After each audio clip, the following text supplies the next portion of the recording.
Subscribe कीजिए YouTube channel Kuchaman online classes और latest video notification के लिए बेल आइकन में ऑल नोटिफिकेशन को ऑन कीजिए। नमस्कार दोस्तों आज का हमारा वीडियो रहेगा बहुत ही इंपॉर्टेंट आपके लिए। अगर आप शिक्षक भर्तियों की या टेट भर्तियों की तैयारी कर रहे हैं तो बहुत ही इंपॉर्टेंट रहेगा ये वीडियो। दोस्तों वीडियो के अंदर हम देखेंगे हिंदी शिक्षण विधियों के महत्वपूर्ण प्रश्न दोस्तों, जो बार बार एग्जामों के अंदर क्या होते हैं, रिपीट होते हैं। 30 क्वेश्चन रहेंगे दोस्तों, महत्वपूर्ण 30 प्रश्न आपके सामने इस वीडियो के द्वारा मैं रखने का प्रयास करूंगा। आप सभी का मैं स्वागत करता हूं YouTube channel Kuchaman online classes पर।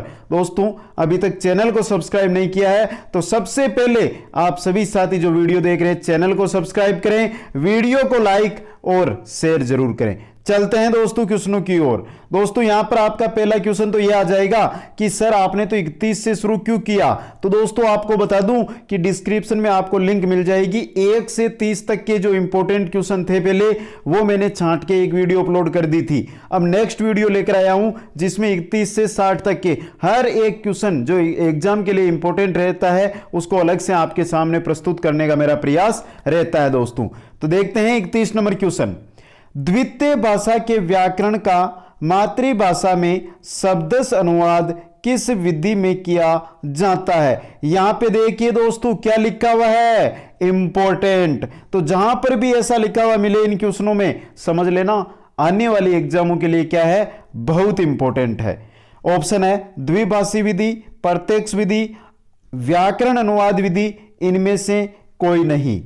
द्वितीय भाषा के व्याकरण का मातृभाषा में शब्दश अनुवाद किस विधि में किया जाता है। दोस्तों इंपॉर्टेंट क्वेश्चन है और ऑप्शन रहेगा आपका 3 नंबर सही यहां पे, व्याकरण अनुवाद विधि में। नेक्स्ट क्वेश्चन में चलते हैं।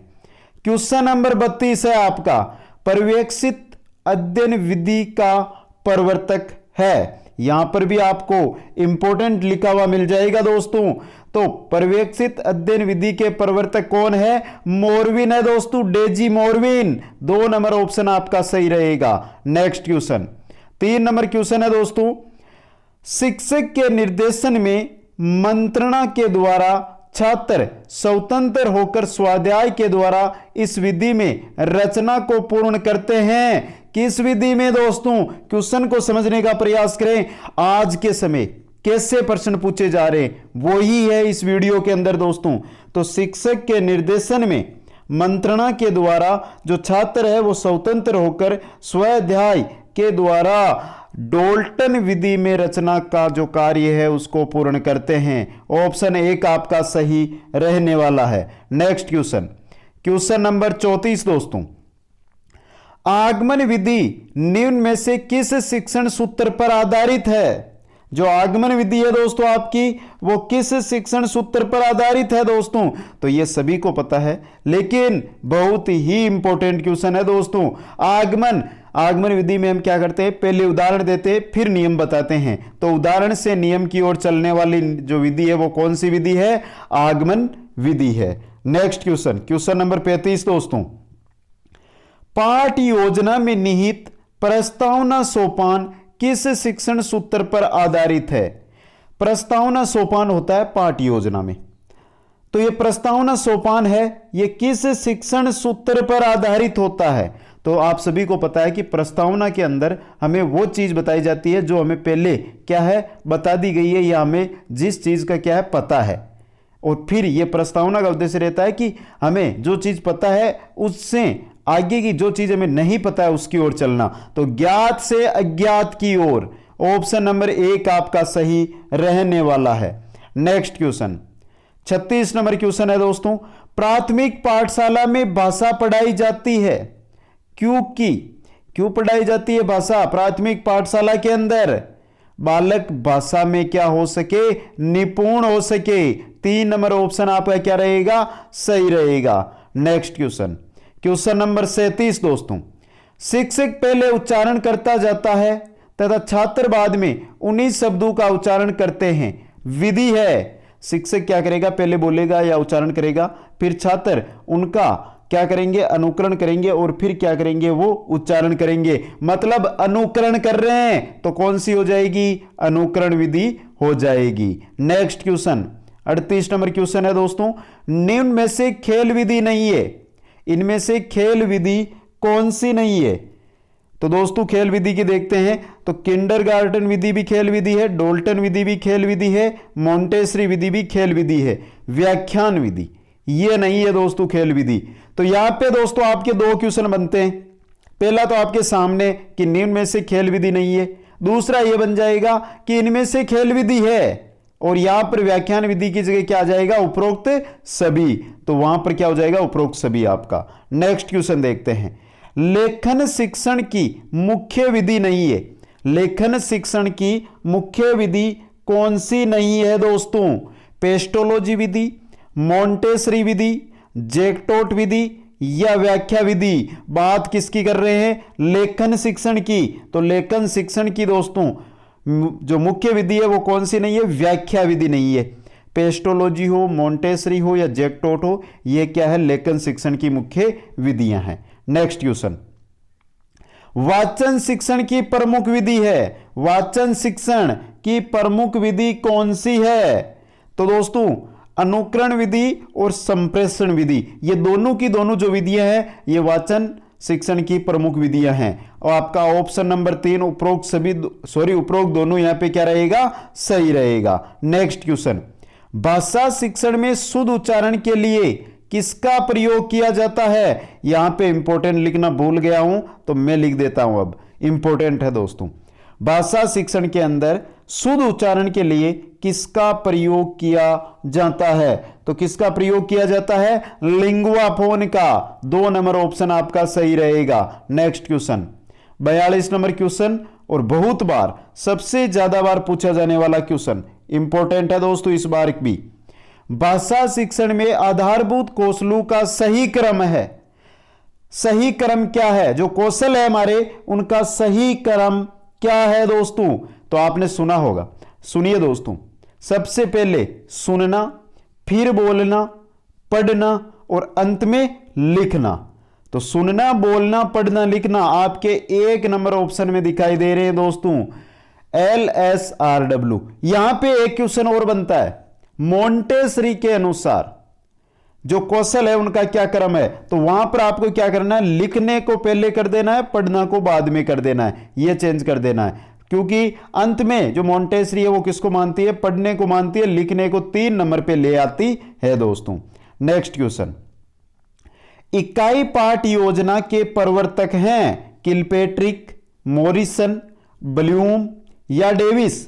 इकाई पाठ योजना के प्रवर्तक हैं, तो इकाई पाठ योजना के प्रवर्तक कौन है दोस्तों, मॉरिसन। नेक्स्ट क्वेश्चन है, हर्बर्ट की पंचपदी पाठ योजना उपागम में कितने सोपान या कितने पद है। यह तो बहुत इंपॉर्टेंट क्वेश्चन है दोस्तों। तो कितने पद या कितने उपागम है दोस्तों, 5 पद, 5 सोपान है दोस्तों।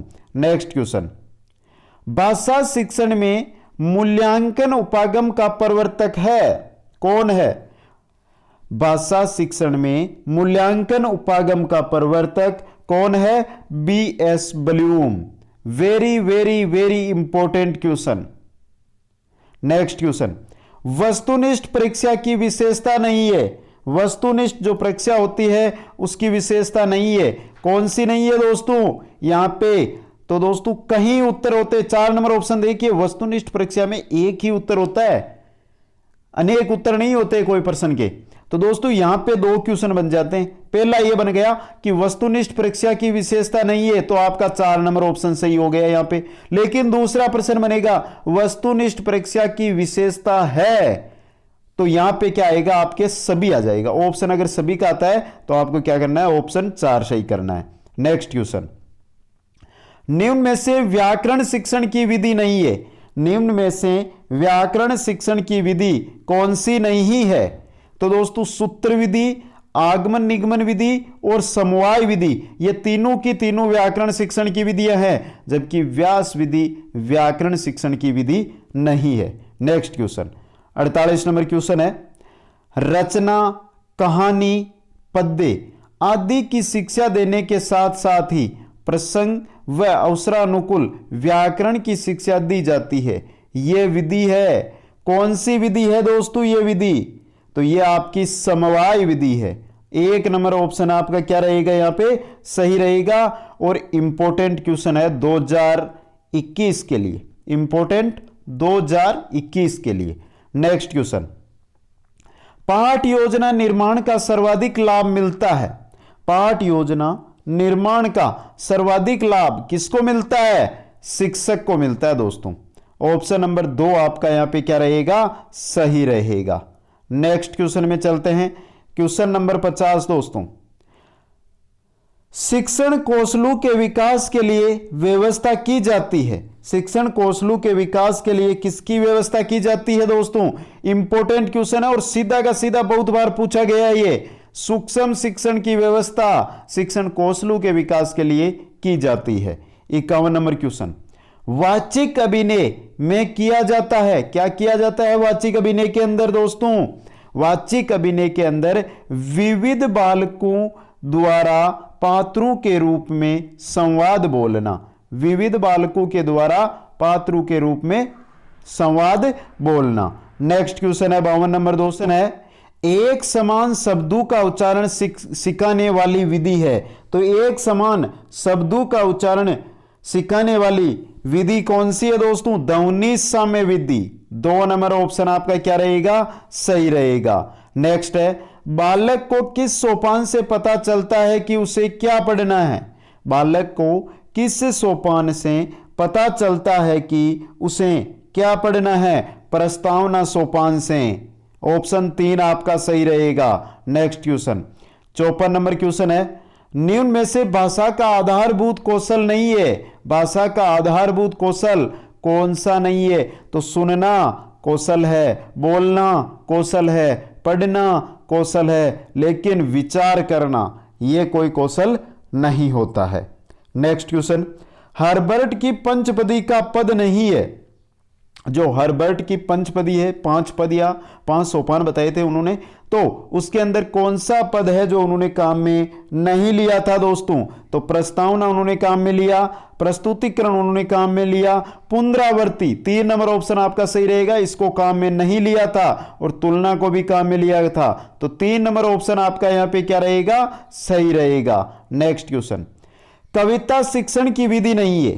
कविता शिक्षण की विधि कौन सी नहीं है दोस्तों? तो रसास्वादन विधि, ये तो कविता शिक्षण की है। व्याख्या विधि भी कविता शिक्षण की है। गीत अभिनय विधि भी क्या है? कविता शिक्षण की है। लेकिन अनुकरण विधि क्या नहीं है? कविता शिक्षण की विधि नहीं है। 4 नंबर ऑप्शन सही रहेगा। नेक्स्ट क्वेश्चन, भाषा संसर्ग विधि उपयोगी है। भाषा संसर्ग विधि है वो किसमें उपयोगी है? व्याकरण में। 3 नंबर ऑप्शन आपका सही रहेगा। नेक्स्ट क्वेश्चन, क्वेश्चन नंबर 58 दोस्तों, वह कौन सा वाचन है जो गद्य में प्रयुक्त होता है परंतु पद्य में नहीं? इंपॉर्टेंट, कौन सा वाचन है जो गद्य में तो प्रयुक्त होता है लेकिन पद्य में नहीं होता है? मौन वाचन। मौन वाचन को हम गद्य में प्रयोग कर सकते हैं लेकिन पद्य भाग के अंदर नहीं कर सकते। नेक्स्ट क्वेश्चन दोस्तों, नेक्स्ट है 59 नंबर क्वेश्चन आपका, दल शिक्षण में शिक्षकों की संख्या होती है। दल शिक्षण के अंदर शिक्षकों की संख्या कितनी होती है? 1 से अधिक। 1 से अधिक यानी दो हो सकती है या 2 से अधिक हो सकती है। और अंतिम आज के जो हमारा वीडियो है इसके 30वां या 60वां क्वेश्चन, कौन सी विधि संस्कृत से हिंदी शिक्षण में आई है? कौन सी विधि है जो संस्कृत से सीधी हिंदी में आई है? सूत्र विधि। 3 नंबर ऑप्शन आपका सही रहेगा।